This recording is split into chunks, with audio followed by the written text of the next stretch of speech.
Hello friends, welcome to my channel. ഇന്ന് തുടക്കക്കാർക്കുള്ളൊരു video ആയിട്ടാണ് വന്നിട്ടുള്ളത്. ക്യാൻവാസ് ഇല്ലാതെ നെക്ക് എങ്ങനെ നീറ്റായിട്ട് സ്റ്റിച്ച് ചെയ്യാമെന്നാണ് കാണിക്കുന്നത്. ഇതാ ഞാൻ ഓൾറെഡി ചുരിദാർ കട്ട് ചെയ്ത് വെച്ചിട്ടുണ്ട്. ഇതിൻ്റെ ഷോൾഡർ എടുത്തിട്ടുള്ളത് 8 ഇഞ്ചാണ്.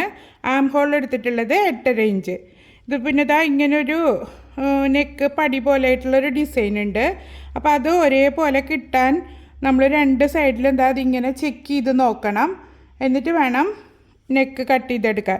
പിന്നു കുത്തി വെച്ചതിന് ശേഷം കറക്റ്റ് ചെയ്തിട്ട് വേണം കംപ്ലീറ്റ് കട്ടിങ് ചെയ്തെടുക്കാൻ. അല്ലെങ്കിൽ ഇത് അങ്ങോട്ടും ഇങ്ങോട്ടും നീങ്ങിപ്പോയാൽ നെക്ക് തയ്ക്കുമ്പോൾ വൃത്തികേടായിപ്പോവും.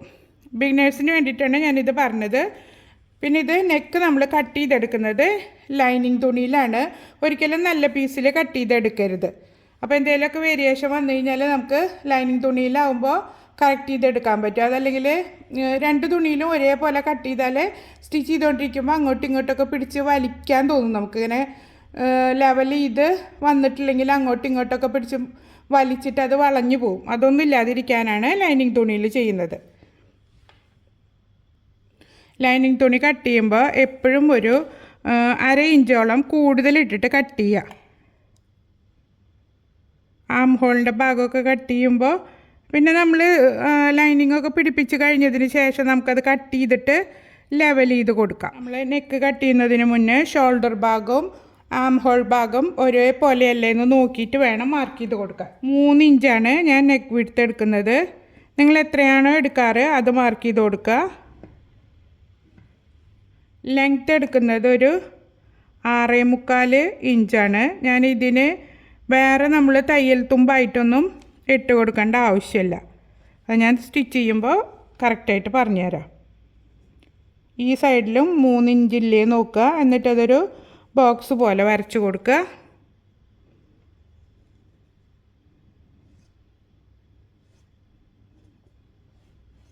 എന്നിട്ട് ഈ ഒരു ബോക്സിൽ നിങ്ങൾക്ക് ഏത് നെക്കാണോ ഇഷ്ടം അത് വരച്ച് കൊടുക്കാം. എല്ലാ മോഡൽ നെക്കും നമ്മൾ ഈ ഒരു ബോക്സ് പോലെ വരച്ചെടുത്താൽ അതിനുള്ളിൽ ഈസി ആയിട്ട് വരച്ചെടുക്കാൻ പറ്റും. ഞാനിപ്പോൾ അങ്ങനെ ഒരു പടി പോലെയുള്ള ഡിസൈൻ ആയതുകൊണ്ട് ഞാനിതിന് റൗണ്ട് നെക്കാണ് കൊടുക്കുന്നത്. ഇപ്പോൾ റൗണ്ട്, സ്ക്വയർ എന്ത് വേണമെങ്കിലും നമുക്കിതിൽ കട്ട് ചെയ്യാം. അപ്പോൾ ഇതാ ഞാനൊരു സിമ്പിളായിട്ടുള്ളൊരു റൗണ്ട് നെക്കാണ് ഇതിൽ മാർക്ക് ചെയ്ത് കൊടുക്കുന്നത്.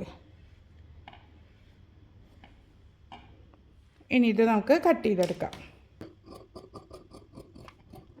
ഇനി നല്ല പീസ് എടുത്തിട്ട് അതിൽ 3 ഇഞ്ച് മാർക്ക് ചെയ്തിട്ട് രണ്ട് സൈഡിലും ഓരോ നോച്ചസ് ഇട്ട് കൊടുക്കണം. കറക്റ്റ് 3 ഇഞ്ചിൽ തന്നെ ഒന്ന് മാർക്ക് ചെയ്ത് കൊടുക്കുക. എന്നിട്ട് ഈ ഒരു സൈഡിലും നോച്ചസ് ഇട്ട് കൊടുക്കണം.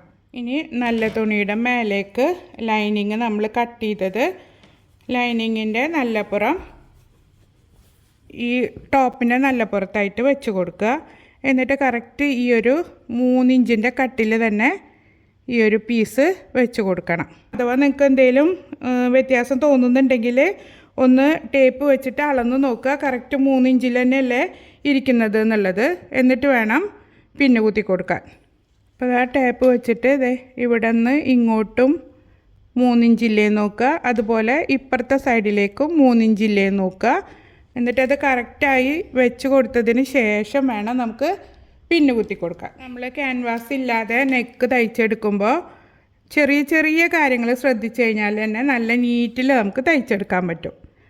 ബിഗിനേഴ്സിനൊക്കെ ഇപ്പോൾ ലൈനിങ് ചുരിദാറിൽ ക്യാൻവാസും കൂടെ വെച്ച് തയ്ക്കുമ്പോൾ അതൊരു ടഫായിട്ട് തോന്നും. അപ്പോൾ ആദ്യം നമ്മളിങ്ങനെയൊക്കെ പഠിച്ചതിന് ശേഷം ക്യാൻവാസ് വെച്ച് തയ്ച്ചെടുത്താൽ മതി. പിന്നെ ഇങ്ങനെ തയ്ക്കുമ്പോൾ എപ്പോഴും ആം ഹോളിൻ്റെ അവിടെയൊക്കെ ഒന്ന് ഒരു പിന്ന് കുത്തി കൊടുക്കുന്നത് നല്ലതാണ്. കാരണം ലൈനിങ് അങ്ങോട്ടും ഇങ്ങോട്ടൊക്കെ നീങ്ങിയിട്ട് നമ്മൾ തയ്ച്ചെടുക്കുമ്പോൾ ഒരു ചുളിവോ ഒന്നും വരാതിരിക്കാനാണ് അങ്ങനെ ചെയ്ത് കൊടുക്കുന്നത്. ഞാനിത് ഇത്രയും ഡീറ്റെയിൽഡായിട്ട് പറഞ്ഞത് ബിഗിനേഴ്സിന് വേണ്ടിയിട്ടാണ്. അറിയാവുന്നവരാണെങ്കിൽ സ്കിപ്പ് ചെയ്തോളൂ. നമുക്ക് സ്റ്റിച്ച് ചെയ്തെടുക്കാം. കറക്റ്റ് നമ്മൾ ഈ കട്ട് ചെയ്ത് വെച്ച ഭാഗത്ത് തന്നെ കയറ്റി വെച്ച് കൊടുക്കണം.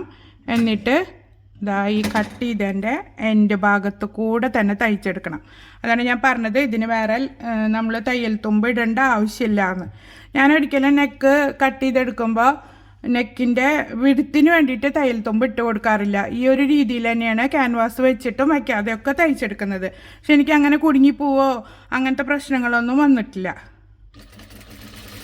പതുക്കെ തയ്ച്ച് കൊടുക്കണം. നമ്മൾ പിന്ന് കുത്തി വെച്ചിട്ടുള്ളത് കൊണ്ട് ലൈനിങ് മൂവ് ആവുകയൊന്നും ചെയ്യില്ല. ഞാനൊരിക്കലും ഒരുപാട് കോംപ്ലിക്കേഷൻസ് ഉള്ള മോഡലുകളൊന്നും സ്റ്റിച്ച് ചെയ്യാറില്ല. എനിക്കിതുപോലെ ഈസി ആയിട്ട് തയ്ച്ചെടുക്കാൻ പറ്റുന്ന മോഡലുകളാണ് ഇഷ്ടം. അപ്പോൾ അങ്ങനത്തതൊക്കെ ഞാൻ നിങ്ങൾക്കും വേണ്ടി ഷെയർ ചെയ്യാറുണ്ട്. എപ്പോഴും തയ്ക്കുമ്പോൾ അപ്പോഴേക്കപ്പം തന്നെ നൂലൊക്കെ കട്ട് ചെയ്ത് കൊടുക്കുക. അപ്പോഴാണ് നമ്മൾ ചെയ്യുന്ന വർക്ക് നല്ല ഫിനിഷിങ്ങിൽ കിട്ടുള്ളൂ. ഇനി നമ്മൾ ക്യാൻവാസിൽ ചെയ്യുന്നത് പോലെ തന്നെ 1/4 ഇഞ്ച് തയ്യൽ തുമ്പ് വിട്ടിട്ട് നെക്ക് കട്ട് ചെയ്തെടുക്കണം. കട്ട് ചെയ്തതിന് ശേഷം ചെറിയ ചെറിയ നോച്ചസ് ഇട്ട് കൊടുക്കുക. ഇതൊക്കെ നിങ്ങൾക്ക് അറിയുന്നതായിരിക്കും, കാരണം എല്ലാ നെക്ക് തയ്ക്കുമ്പോഴും ഇതുപോലെ ചെയ്ത് കൊടുക്കണം. അപ്പോഴാണ് നമുക്ക് ഈസി ആയിട്ട് മറിച്ചിടാൻ പറ്റുള്ളൂ. പിന്നെ നമ്മൾ കുത്തി വെച്ചിട്ടുള്ള പിന്നുകളൊക്കെ ഊരിയെടുത്തിട്ട് ലൈനിങ് ഇപ്പുറത്തേക്ക് മറിച്ചിട്ട് കൊടുക്കുക. എന്നിട്ട് നല്ല നീറ്റിൽ കിട്ടാൻ വേണ്ടിയിട്ട് ഒന്ന് അയൺ ചെയ്ത് കൊടുക്കുന്നത് നല്ലതാണ്. അപ്പോൾ നമ്മൾ തയ്ച്ചെടുത്ത ആ സെയിം മോഡൽ തന്നെ നമുക്ക് കിട്ടും. റൗണ്ട് നെക്ക് ആകുമ്പോൾ അത്ര വലിയ പ്രശ്നമില്ല. വേറെ നമ്മളിങ്ങോട്ട് വളച്ചും തിരിച്ചൊക്കെ കൊടുത്തിട്ടുള്ള മോഡലുകളൊക്കെ ആണെങ്കിൽ എപ്പോഴും നമ്മൾ പതിച്ചടിക്കുന്നതായിട്ട് മുന്നേ അയൺ ചെയ്തെടുക്കുക. ബോട്ടിക്കിലൊക്കെ ചെയ്യുന്ന അതേ നീറ്റ്നെസ്സിൽ നമുക്ക് ചെയ്തെടുക്കാൻ പറ്റും. നമ്മുടെ നെക്ക് നല്ല നീറ്റിൽ കിട്ടിയിട്ടുണ്ട്. ഒട്ടും വളഞ്ഞു പോവോ ഒന്നും ചെയ്തിട്ടില്ല. ഇനി ഇതൊന്ന് പതിച്ചടിച്ചു കൊടുക്കുക വേണ്ടുള്ളൂ. ഈ എൻഡിലൂടെ തയ്ച്ചെടുക്കുക. ഇതപ്പോൾ തയ്ച്ചെടുത്തിട്ടുണ്ട്. ഇനി ലൈനിങ് പതിച്ചടിച്ച് കൊടുക്കുക. എന്നിട്ട് ഷോൾഡർ ജോയിൻ ചെയ്തിട്ട് കംപ്ലീറ്റ് ചെയ്തെടുക്കുക. അപ്പോൾ നിങ്ങൾക്ക് എല്ലാവർക്കും ഇഷ്ടപ്പെട്ടിട്ടുണ്ടാവുമെന്ന് കരുതുന്നു. അടുത്തൊരു യൂസ്ഫുൾ വീഡിയോയുമായിട്ട് വീണ്ടും കാണാം. Thank you for watching.